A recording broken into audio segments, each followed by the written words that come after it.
ఇంకా రాబోయే 4 రోజుల పాటు వర్షాలు విస్తారంగా కురుస్తాయని చెప్పి కూడా వాతావరణ శాఖ చెప్తా ఉంది.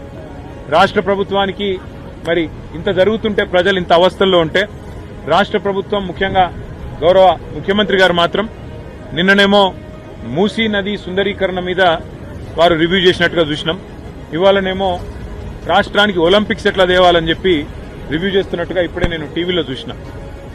పరిస్థితి ఎట్లా ఉంది అంటే, రోమ్ నగరం తగలబడుతుంటే ఆ చక్రవర్తి ఎవరో ఒక ఆయన నీరో చక్రవర్తిని ఫిడేలు వాయించుకుంటూ కూర్చున్నాడట.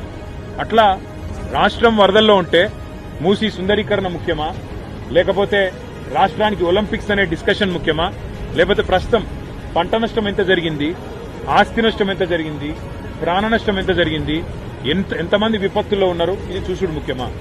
గతంలో టీఆర్ఎస్ ప్రభుత్వం ఉన్నప్పుడు, కేసీఆర్ గారు ముఖ్యమంత్రిగా ఉన్నప్పుడు సామాన్యులను కూడా మేము ఆనాడు ఇరుక్కొని పోతే మంచిర్యాల జిల్లాలో గాని, భూపాలపల్లి జిల్లాలో గాని వెంటనే హెలికాప్టర్లు పంపి మరి సామాన్యుల ప్రాణాలు కాపాడడం జరిగింది. ఇవాళ మన హెలికాప్టర్లు, మన రాష్ట్రానికి సంబంధించిన హెలికాప్టర్లు బీహార్లో తిరుగుతున్నాయి, కాంగ్రెస్ పార్టీ ఎన్నికల ప్రచారంలో తిరుగుతున్నాయి, ఇంకెక్కడెక్కడో తిరుగుతున్నాయి.